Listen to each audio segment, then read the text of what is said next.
back, everybody. I'm Jay. He's Maddie. This is Yankee and the Brit Sports Talk. And today we are going to preview week 4 of the NFL. I'm really excited the NFL is getting into gear with the weird 3 preseason games and the offseason and teams doing different shit this year. We're at the point where people are like, we'll know what our team is around week 4, right? So this is the exciting meat of the season where we'll really start to understand, and those weird things will happen less and less like week 1 and 2.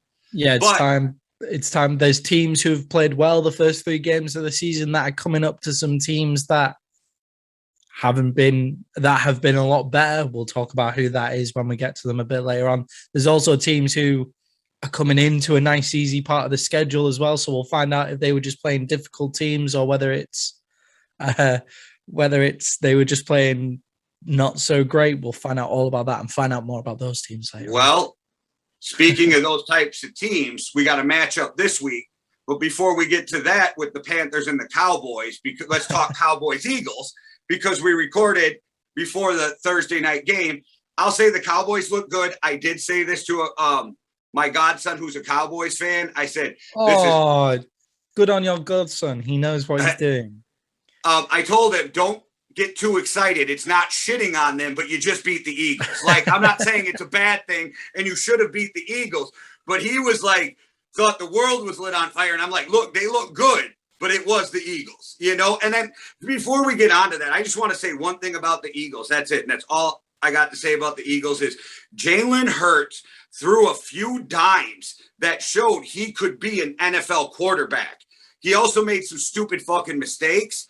But I think he shows that if brought up the right way, he does have potential to make it in the NFL. Yeah, Jalen Hurts looks terrible, but he do that. He time has points on the where he looks good. He's done enough. He's done enough at the start of the season to say that he's a good enough quarterback. I'm still pissed off. He got more fantasy points than Dak. He got more fantasy points than Dak by about 0.3 or something like that. Because Dak had 2 fumbles, Hurts had 2 interceptions. Dak should have had another touchdown rushing, obviously, because that quarterback sneak was across the line by an absolute mile. But how about them Cowboys? Yes. Oh, right. I text you saying that they're real, and I want to just clarify what that text means a little bit, because I agree with you. They beat the shit. You're not amazing because you beat the Eagles. What we were saying about at the start of the season about the Eagles is they're probably one of the worst teams in the NFL. And I think we were both kind of right on that. But what I was saying by their real is this is a complete performance. This is something you're not used to seeing from the Cowboys. They usually have a bit where it's like, yeah, they look really good, but there's this part which is clearly terrible. Whereas they looked good. It was a good all-round performance yesterday. And I know it was against not yesterday. Yeah, yesterday. Day before yesterday. And it was really, really good to see that they just had an all-round performance. And they just look good at the start of the season, man. Like, come on, these 3 games, they've looked good in every single game. The one thing I took away from the Cowboys that makes me nervous, and I'm sure you'll agree with this, what the hell is Mike McCarthy doing with time management, clock management? This guy has been in the NFL way too freaking long to have a problem with clock management. All you have to do to understand clock management is play freaking Madden, and I'm not even being funny. It's like, I can't take it. Like, I can't take that Mike McCarthy is doing that kind of stuff.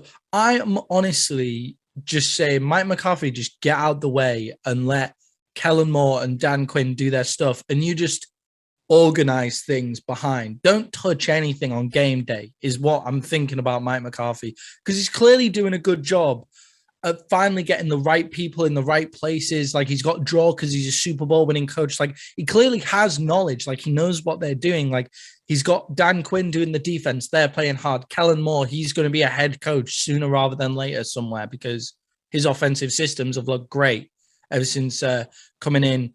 And Mike McCarthy just needs to sometimes just step out of the way and let those guys control the clock and all of that kind of stuff, and just be the organizer.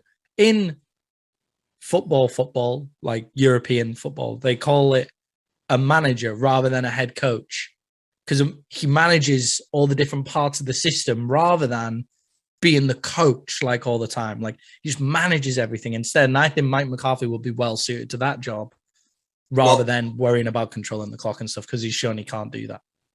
So Trayvon Diggs can ball. We've talked about that. But my one hot advice, and cold every now and again. That's my one complaint. Yeah, like he has one big bust play, but it's because he's a young guy. He's a young guy. My one advice to Dan Quinn, because I make the big bucks, he should listen to me, is use Javon Curse more. Like, seriously.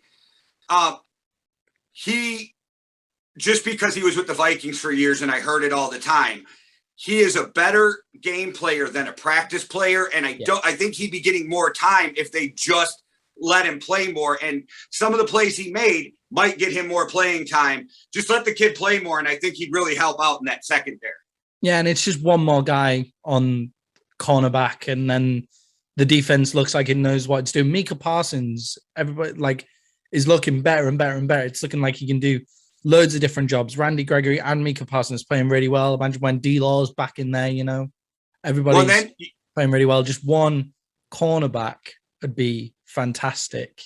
One more. Credit for Parsons. It's not like he played D-end in college, he's doing it at times for the Cowboys. Yeah, he's just a talented athlete. Like, he just loves getting after the ball, and he looks like a better D-end because it's just send him off the edge and go get the ball, rather than when he was getting found out at linebacker a bit by Tom Brady. But that is Tom Brady, so I don't want to read too much into we talked about it. It's just a product of being a rookie. Yeah, of course. Like I text you that one game, he'll never make that mistake again. Yeah. Like, he looks legit. Like, Micah Parsons looks like a legit first-round pick, and they played really well. I'm very happy with him. Stephen A. Smith has him in his top 5 teams power ranking, and I thought hell had frozen over where Stephen A. Smith is giving the Cowboys props. It must be for a joke, or it must be for a bet or something like that. It can't be. Maybe he lost his mind since Skip and Max left him. I don't know. Must have been. Must be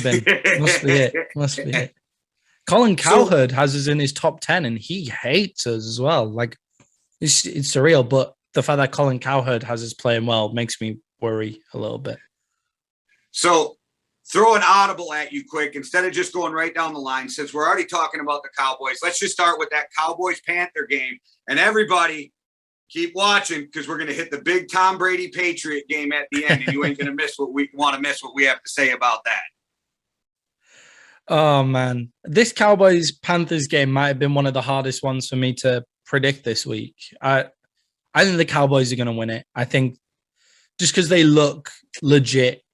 But the Panthers have played so well so far this season, and I really like them. But without McCaffrey, yeah, without McCaffrey, yeah, they're just not as dangerous in offense, and obviously we're always dangerous in offense, and it looks like we can do whatever we want, and they don't have really the best O-line or anything like that. So the more I think about it, the more confident I'm feeling, but they just looked hot, man. They looked shit hot, the Panthers. Well, I'm riding with your Cowboys. This was a very easy choice for me because I'll hit my Italian roots on this one, but I think the Panthers are a fugazi.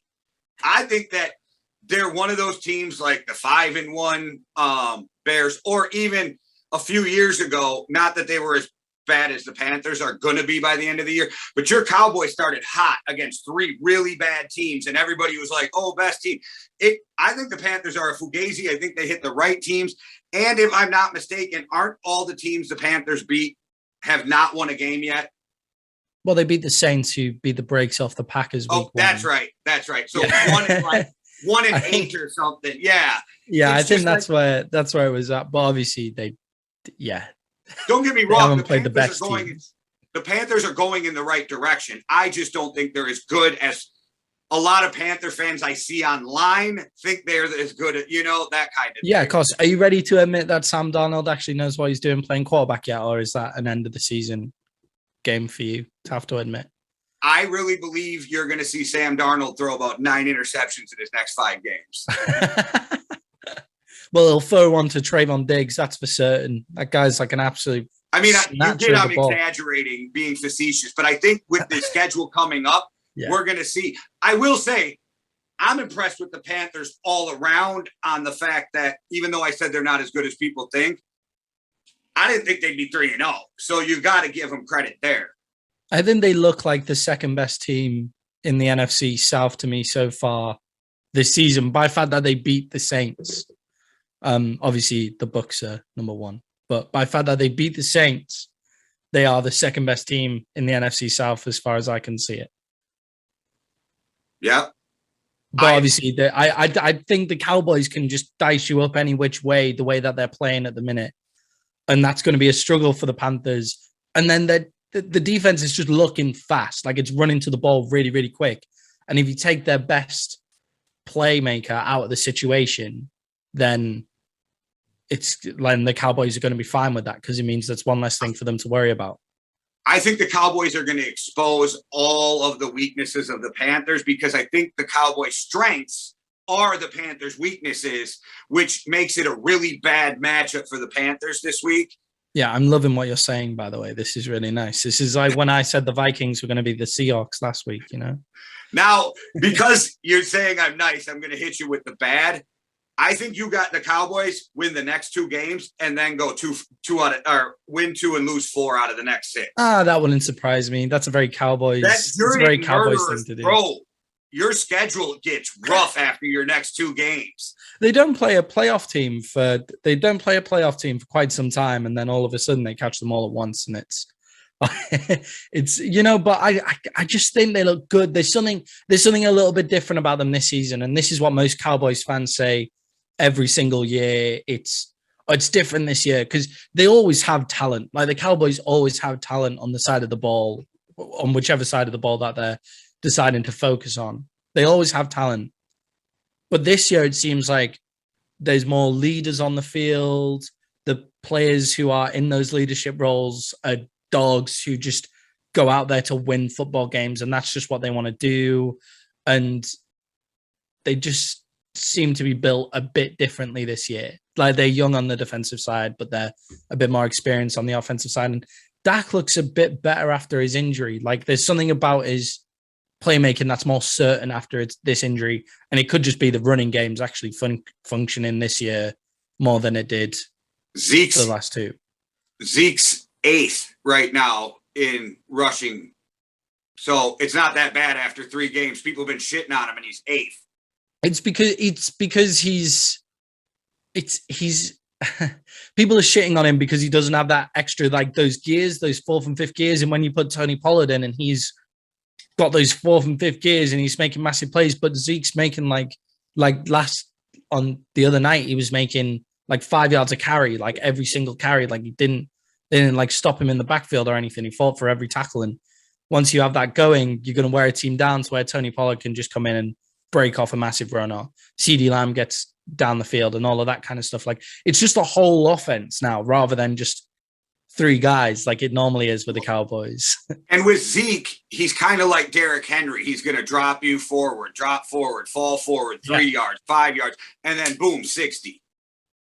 It's going to happen.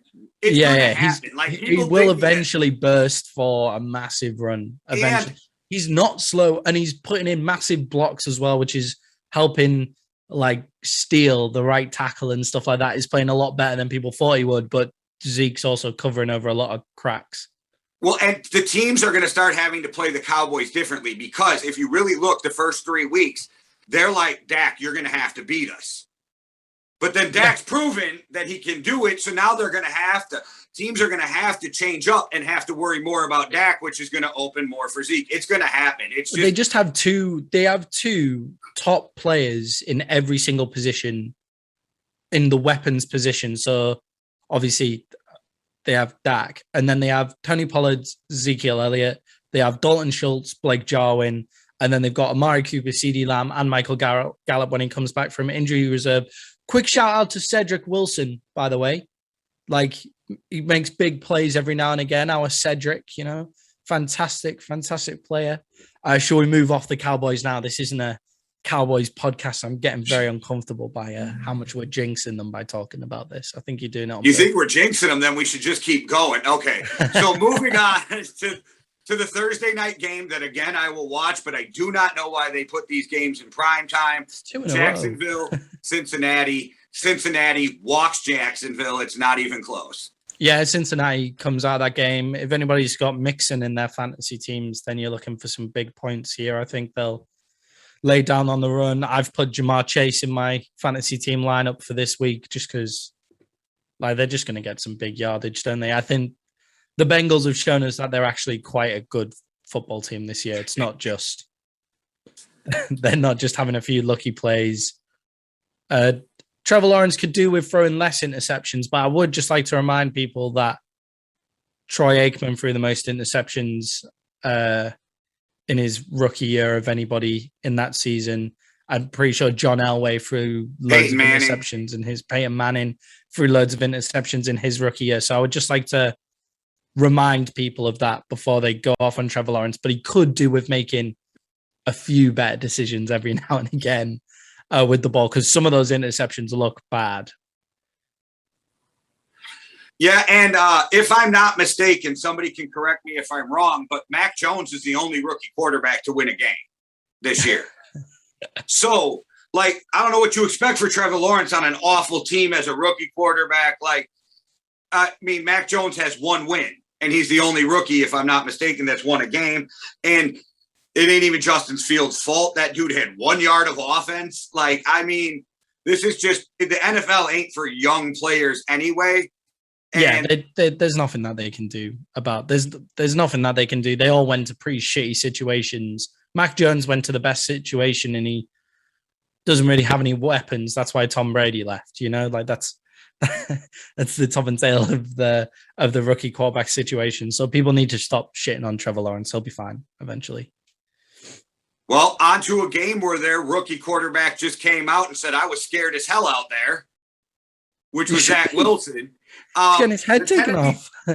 Yeah, the Titans walk into a good game for them because with that one loss that nobody thinks they should get after this game, they should be 3-1 and rolling. Yeah, the Titans are just going to just give the ball to Derrick Henry for the first 3 quarters and then put him on ice after that. There's nothing really much to say. Derrick Henry's going to rush for absolutely loads of yards. Tannehill will probably throw for a ton. And Zach Wilson will be running for his life. Everything that we've seen from the Jets so far, pretty much. So now we got one Jets quarterback who was seeing ghosts and another one who's scared as hell. There's something going on in New York. I don't know. Scared as hell if I was seeing ghosts as well. Right. Well, on to a game that both these teams need to win, but the Chiefs will win, is the Chiefs-Eagles. I think people are hammering the Chiefs, which you can't. I get it. Because, like I said in our last video, they're a team that thinks they can just turn it on whenever. Yeah, their defense isn't playing strong. I think this whole team, though, will have it together going into the Eagles. I think they'll get back on track. And I'm not saying they're going to end up with a top 5 defense. They are going to be who we think they are. But people thinking that they're actually a 1-2 team that's going to keep losing is crazy to me. Yeah, they'll win this game. They'll win this game. They're going to walk into this game with saying, right, this is the game where we're just going to blow somebody out and here we go. And I'm sorry, Eagles, you played 2 high-octane offenses back-to-back, and that's going to be horrible for you guys. Sorry, Jalen Hurts, you're going to have to be playing from behind again for most of the game and not able to really do anything.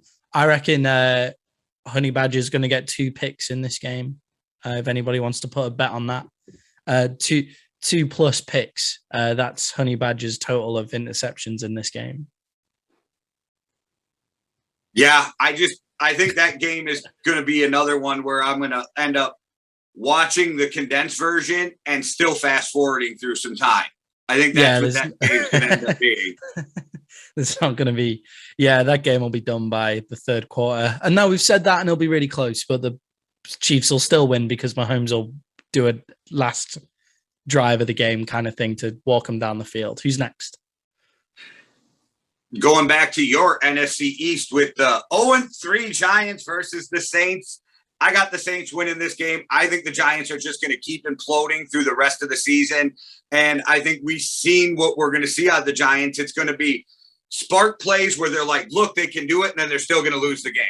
Yeah, I think the Giants have actually shown shades of being half decent at football this year, and then just they can't win. They don't know how to win, and this is a game against a team where you need to know how to win. Because the Saints aren't as explosive or as talented as everybody thought they were going to be after that Packers blowout, but they do know how to win. And Jameis Winston's probably going to have a day against this defense, and the Saints defense is still strong. Like, it's missing some great players, but it's still strong and strong enough to deal with Danny Dimes. That is also a Saints win for me. We're really agreeing on games so far. This is surreal. This hasn't happened before. Well, maybe it'll change right here then, because we're going Browns Vikings. And I'll just tell you, Maddie, what makes me most nervous about this game is that I'm not nervous about this game. and I've been going through it, but I'm like, I really truly believe Minnesota should be able to slow down the run game with 700 pounds in the middle of that line, plus Daniil Hunter and the rotation we got bringing in. Good linebackers. Maybe Anthony Barr will actually make an appearance. I'm hearing it's possible. Dalvin Cook looks like he'll be back. But I think, now don't get me wrong, we've talked about the skilled positions and how good that the Browns can be, but I think it'd be more scary if Landry was playing with Odell. And I'm not saying they're not going to score or they're not going to move the ball, but I just think that right now, the way Cousins is playing and the offense of Minnesota, I think they're going to be able to outscore a Browns team that's not going to be able to get the run going like they're used to. Yeah, it's two very similar teams going up against each other. Like, it's Kevin Stefanski versus Mike Zimmer. They're both from the same kind of school of thought, run the ball. And they know each other. And they know each other. I think it's going to be like watching two teams that are exactly the same, just playing each other. Like, the quarterbacks are very similar. Like, Kirk and Baker are very similar. Just Kirk Cousins doesn't maybe have the primetime nature as Baker Mayfield has. Like, Kirk Cousins isn't bothered about being seen on all these adverts and all of this kind of stuff, whereas Baker's like primetime viewing, like, all the time. And obviously the Vikings have Thielen and Jefferson, and the Browns should have Beckham and Landry, but Landry's not there. Also, Dalvin Cook and Nick Chubb, very similar running backs as well. And it's two very similar teams going up for it. And I've got the Browns winning this one just due to the fact that very similar, but I would say they're more talented versions of your guys. You, like everybody else, are going to start putting some respect on Cousins' name. If the season ended today, last week, ended today, he'd be the top candidate for MVP. And I know it's only 3 games, but he's even outplaying your boy down in Dallas. Yeah, but he's gone 1-2. That's the issue. No, the team went 1-2. Yeah, he did nothing to lose those games. I agree with you. I agree. I said this last week. I was like, I'm gonna have to watch Kirk Cousins more closely this. I think he's pulling a Kerry Collins, and I don't know, like. What happened with Kerry Collins is they thought he was going to be great, and he never was. And then he got later into his career, and his athletic ability was still where it was, and his brain got, you know what I mean, his understanding of the game. Yeah. And I think a lot of problems with NFL players is, one, you either get run out of the league real quick, or your athletic ability declines before your understanding of the game. And I think Kurt's hitting that weird Kerry Collins spot where in the middle of his career, it's finally matching up. But as soon as I say that, he's going to go into a game, throw 4 interceptions, and tank everything I just said. Yeah, but it's kind of like Tom Brady in the way that if you have a lower athletic ability to start with, like, you're not relying on your athletic ability to play the game. Like, when RG3 got injured and couldn't run as fast on his ACL, like, that was the end of his career because he didn't have the time to get up to that knowledge of being in the pocket and that kind of stuff. Like, he could have developed his game into that, but he didn't have the time to because he got hit with injuries. Whereas Kirk Cousins coming from a lower point of athletic ability, so you're not going to see the fall off the cliff as quickly. So he's got time to get that knowledge coming up. And I think I always thought he was in my top 10, where my top 10 is 15 quarterbacks, which we say a lot. He was always in that kind of slot with Baker Mayfield and those kind of players as well. And I'm going to watch him more closely this season. But I do think the Browns are going to win this game. I think they've just got a little bit more talent on both sides of the ball to put over the edge. I told you the part that makes me the most nervous is that I'm not nervous, but good luck trying to get a play call off in US Bank Stadium with that crowd and Definitely the noise. So that's in the Vikings' favor. But again, I told you 17 times this year, I am going to pick the Vikings to win. So it does not matter when it comes to that. I will never ride against my Vikings, but I will also never bet on a Vikings game unless it's like a fun, like, let's do some push-ups with you. But I'll never even put money on a Vikings game. I think they could be playing the Jags and I won't do it. Yeah, how are their offensive line playing this year? Not too bad, right? They're not. No, horrendous. not at all. Cousins only got sacked once in the last game, and the run-wise, they're mauling people. They're protecting Hill a lot, though, because the left tackle spot, they're chipping, they're, bringing two. Yeah, but they're being smart about it. Yeah, it's just when you have Myles Garrett lining up against you, it's going to take more than a chip, I guess. That could be the turning point of the game, but that's going to be a really close game with two teams playing exactly the same kind of football. If Kirk keeps doing what he's been doing, which isn't normal for Kirk, but this year he's been getting rid of the ball quick, which would be nice. Like, he's going to have to against Clowney and that defensive line with Myles Garrett. And all right, I'm going to do the same thing you did. I'm going to push this off that because I will talk about the Vikings for the next 3 days. To a game where somebody may lose their job, according to Bleacher Report.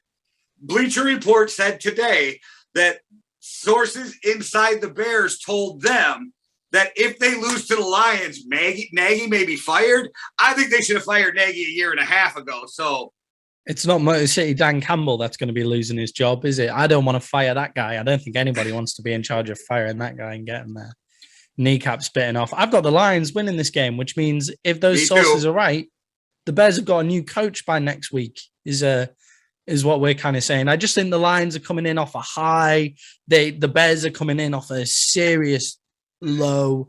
The Lions have been playing hard. The Bears haven't looked like they've been really even playing that hard to get back into some shape of form. And it should be a black and blue game of people knocking Seven Sages shit out of each other the entire game, which is very NFC North, to be fair. But I've just got the Lions winning this game, like off the back of their last game.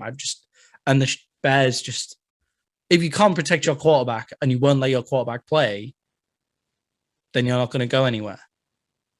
So I am completely against in-season firings. Okay. But I have, this is an exception for me on the fact that even at first I was like, what are you going to do? Fire him in the middle of the season? Who's going to coach? Ain't nothing going to change. But then I'm thinking, if your ownership, and Ryan Pace might be trying to save his job, but if your ownership and you're like, we have to get rid of this guy before he ruins our franchise quarterback. That might be it. Yeah, there's not that many people out to pick on the market of coaching would be my one concern about this entire thing. And nobody wants the Chicago job at the minute. Like, it's a big franchise. Like, if you can get that thing turned around, you're going to be a legend for life, instant Hall of Famer. But also Chicago fans, no offense, Chicago fans, some of the more boisterous lot in the league in terms of saying when they're not happy, which I kind of like. It's very like Philly in that kind of way. And then they don't really have any pieces. Like, there's not a lot of pieces that they've got in order to kind of fix that place down there. So I feel bad for once, and I never feel bad for shitting on the Bears, but I feel bad today because that news coming out that the Bears ownership just bought that huge parcel of land in Arlington. So at some point in the next, I don't know, 5, 6, 7 years, they probably are going to be the Arlington Bears, even though they'll keep the name Chicago. They're moving. They're moving 40 minutes to Arlington, but they'll be like New York and keep the name Chicago. All right. But they're going to build up that stadium. They're going to do something like SoFi or like Lambeau. And that's a new wave. It's get them in and get the fans in and keep them there with all the stuff around like Jerry did in Indianapolis. And so, I mean, I know that the Bears fans probably won't be too upset that they move. I don't know what Arlington exactly is, 30 minutes away or whatever. But it's weird for Chicago right now because they had so much hope coming into this year with Justin Fields. And then they're seeing how Matt Nagy is inept at his job still. It's going to be a rough year for the Bears fans. I got the Lions pulling out their first win. Get it done, Motor City, Dan Campbell. Yeah, there's not a lot of stuff that there's just nothing that Justin Fields can do in that situation. It's really difficult to watch. And the Lions just look like a team that's playing together and they're playing for each other and all of that kind of stuff. And I've got them pulling it out as well. Who's up next? Who have we got? Texan Bills. Bills win. That's all Bills I got to win say. next. Bills win next. All right. Colts, Dolphins. And again, all I'm going to say to the Colts is sit, Wentz, keep your first round pick. Dolphins win this game because Jacoby Brissett looked all right. Yeah. Jacoby Brissett doesn't look great to me. No, he looked all right. That was it. Yeah, he looked all right. But they have the pieces. The Dolphins are a better team than their record suggests that they are. They play really good defense. The Colts aren't playing great offense at the minute. They're not really playing that great defense at the minute either. They're underachieving. So many people chatting how amazing the Colts are going to be, and they just don't look right. But it's for very different reasons than lack of talent and poor coaching. They just don't look right. Like something's just not right at the Colts. Dolphins win. I've got there as well.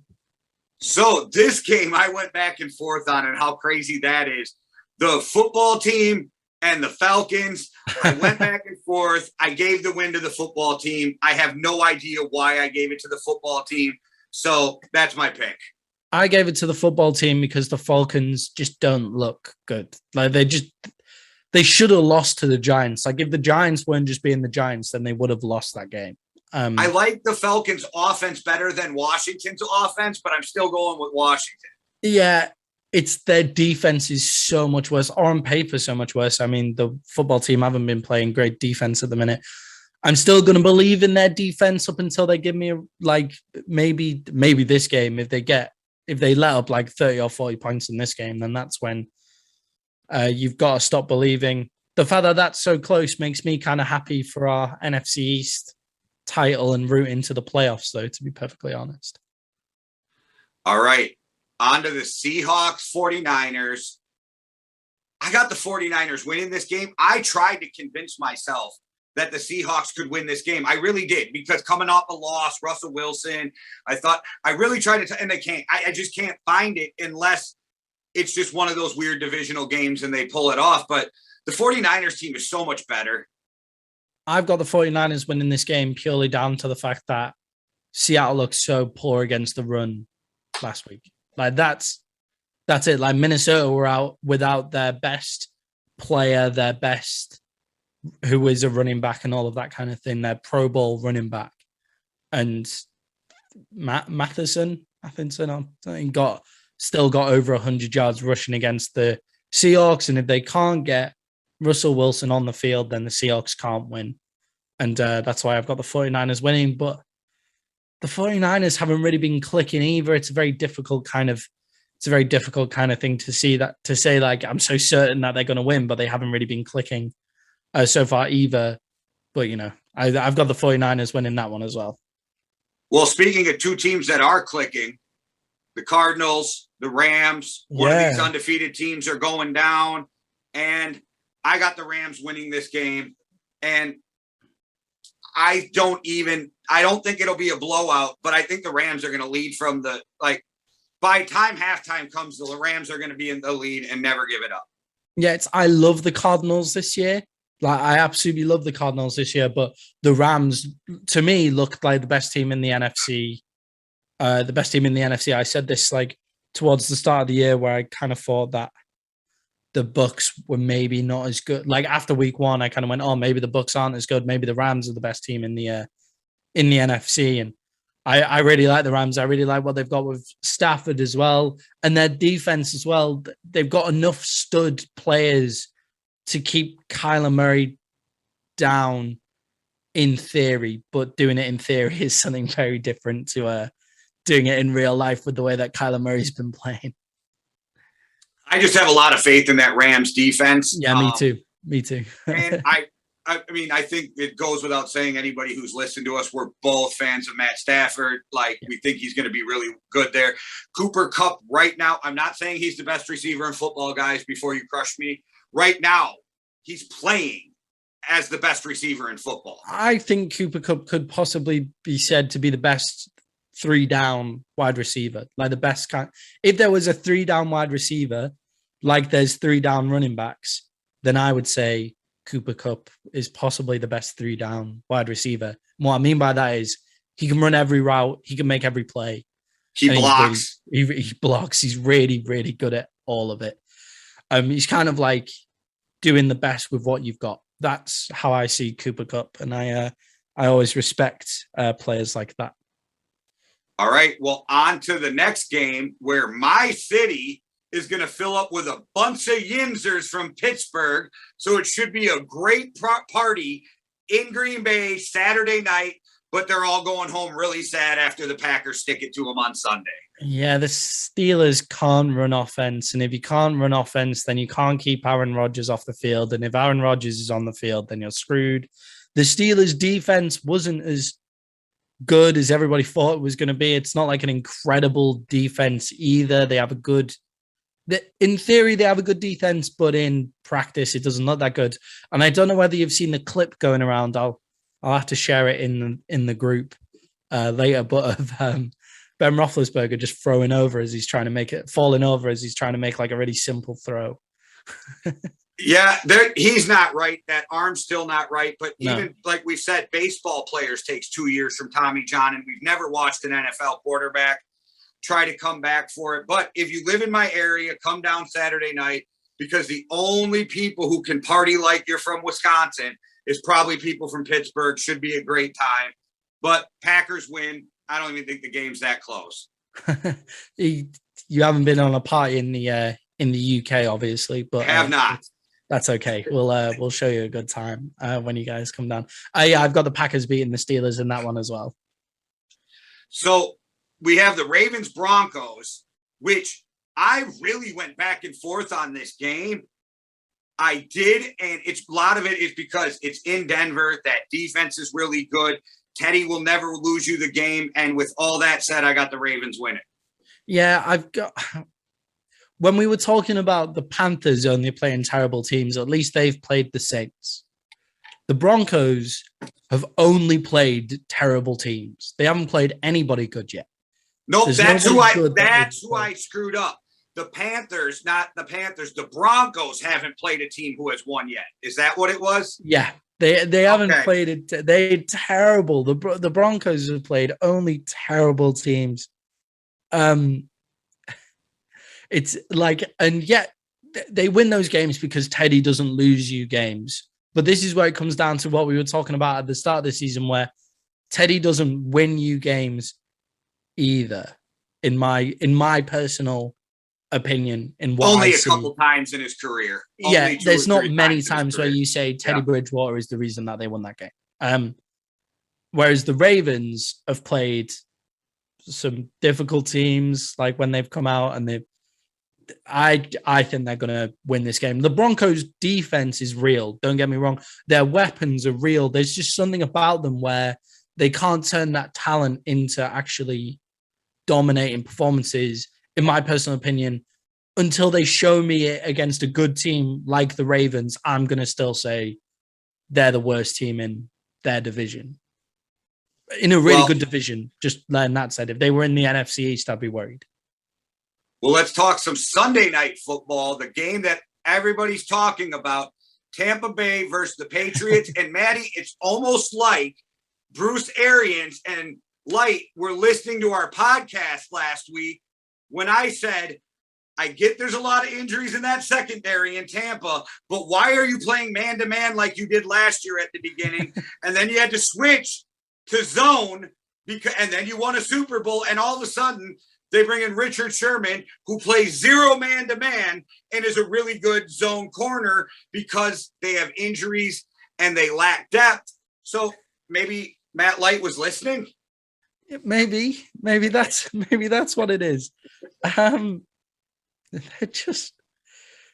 this is such a huge game in the history of football. We won't see this for another 10, 15, 20 years when one of these new franchise quarterbacks eventually has to leave and then return. Could be Dak Prescott, for instance. He could be the guy who has to do it. It's that kind of momentous occasion where you don't see it very often unless Brett Favre to Green Bay, to Green Bay. Or unless Aaron Rodgers obviously leaves. The 49ers, and I can't remember. What'd you just say? Unless Aaron Rodgers leaves. Right. That could be the one that we see really soon. I agree with you, though. It hasn't happened a ton in the NFL. It doesn't happen a lot, and this is Tom Brady's chance to say he's won in. That means he's beat every single team in the NFL. It's his chance to say, I genuinely think they didn't click as well against the Rams because it's very un-Tom Brady, but Tom Brady isn't the Tom Brady that we know him to be. He's not New England Tom anymore. He's Tampa Tom now, and that's a more chilled out guy, and you can see them taking their eye off the ball a little bit for the Rams, perhaps. And this is a game where they're going to come in firing. I've got the Bucs winning this one. I think the Patriots. I think the Patriots are in trouble, and Tom's going to be only the third quarterback in NFL history to beat all 32 teams being in a conversation with Peyton Manning, Tom Brady, Brett Favre. Pretty good. It doesn't get much better than that for NFL quarterback, comparisons. If anybody gets in a conversation with those three, they were doing some serious shit. So when people say Drew Brees wasn't that talented, you say he's in a conversation with Tom Brady, which means he must be talented. Right. He's been in direct competition with Tom Brady. Like, that means he's a talented guy. And that it's such a huge feat to beat every single team in the NFL as well. And you text me saying it was a really big move. I text you saying perhaps it's a bit desperate.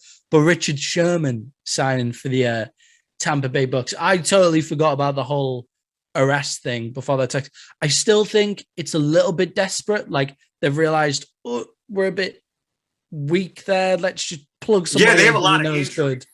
Like, let's just plug somebody in who we know is experienced, we know can play football. But they would have done that at the start of the season if that was their real idea of what they wanted to do. I agree. Desperation a little bit to me. Where I think the move is really smart is because they have so many injuries and they are so thin. And Sherman I know this was before the arrest. Sherman was holding out for a contender, so I'm sure he would have went to Tampa at the beginning.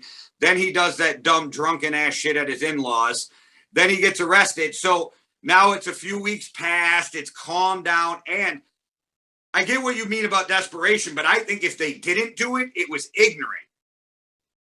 Yeah, definitely. It fixes a situation for them, but for me, it just means it shows that their secondary is weak, rather than it's this massive move. What a crazy good move! Okay, I don't think it's going to make them.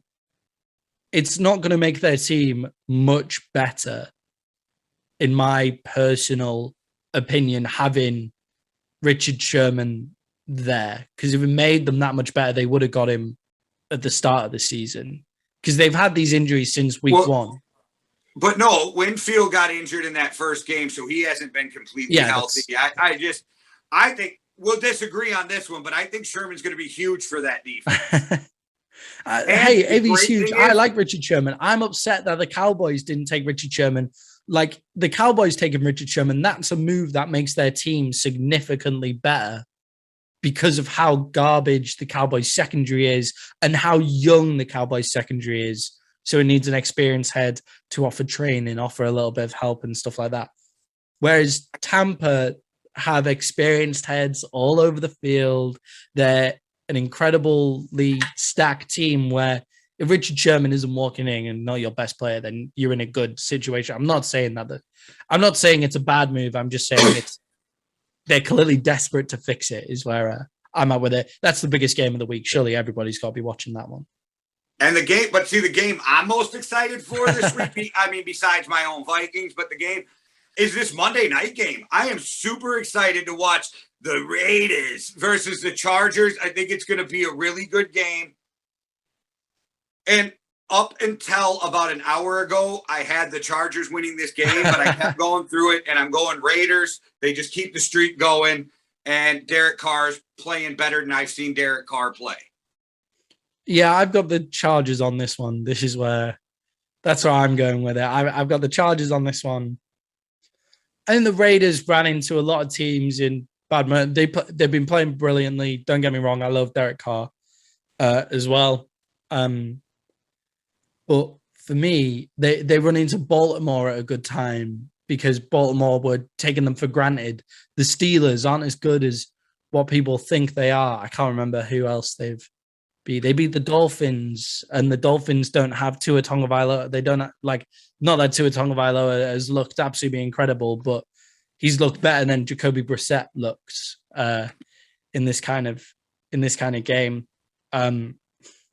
Whereas this Charger team, after beating Kansas, they look good. Like when you look at their teams on paper, the Chargers should be blowing them out the water. But while saying that, the Raiders do have a couple of good offensive weapons that the Chargers will be looking to shut down better than what they did against the Cowboys.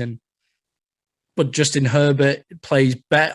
Justin Herbert almost plays better against the blitz. So you sometimes want his O-line in a bit of trouble. But the Raiders are finally getting a bit of push. But the Chargers have sorted out that O-line. I see this one as like a real ding dong match kind of thing where it's end to end stuff, not blowout material, really attacking game material where it's touchdown for touchdown and whoever has the ball last wins the game.